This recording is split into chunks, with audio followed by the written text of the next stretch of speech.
held my children inside of me before I was even born. Literally. A human female creates every egg she will ever have while she is still herself a fetus in the womb. And just like the tiny eggs inside of me, I have carried the dream of becoming a mother for as long as I can remember.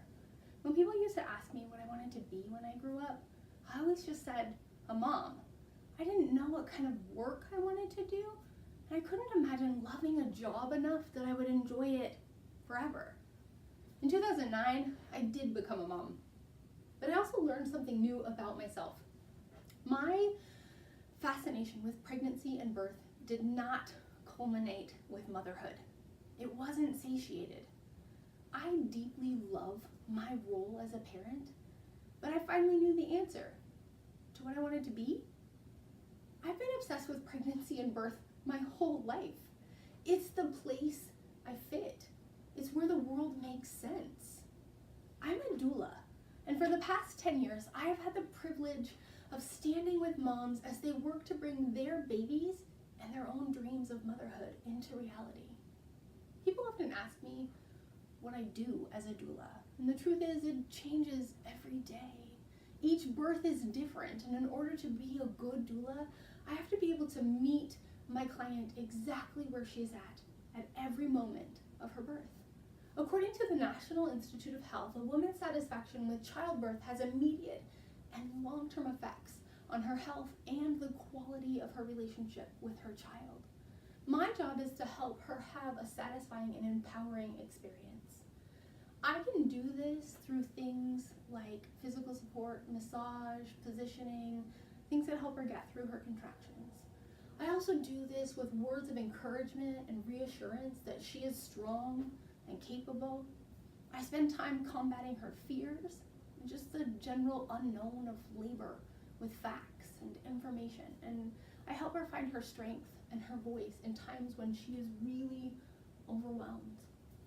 People sometimes assume that a doula is only for unmedicated births, and that just simply isn't true. Even if a mom isn't feeling her contractions, she still has a lot of work to do to help her baby navigate through her pelvis, and she still has a lot going on mentally that she needs to work through.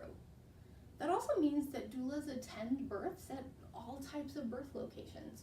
We help moms in hospitals, in birth centers, and at home births.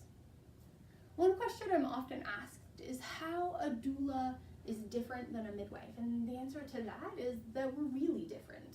Your midwife is like your OB. They're part of your medical team, just like your nurse.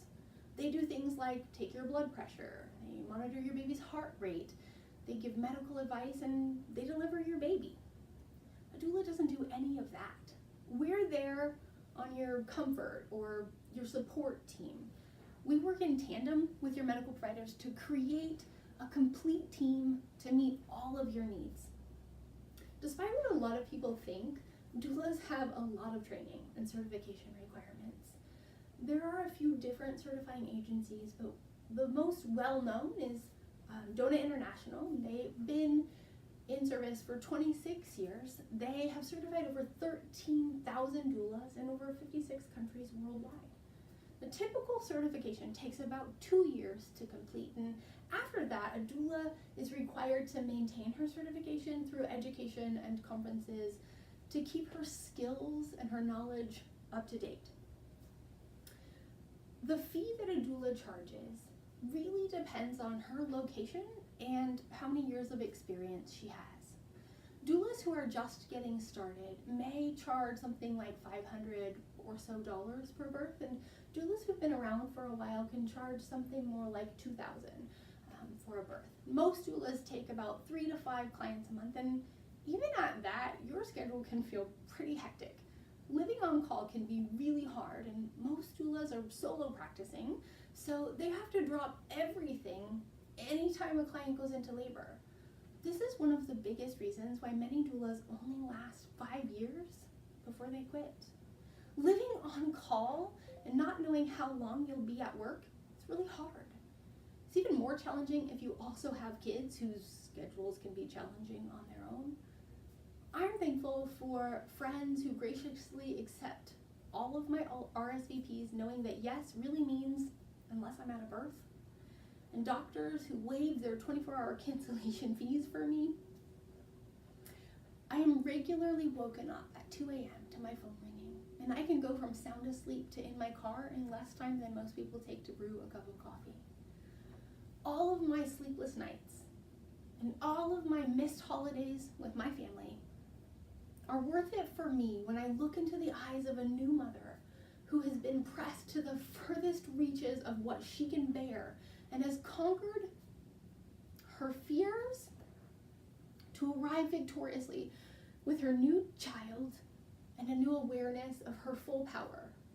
Being a doula is the best job in the world, at least as far as I'm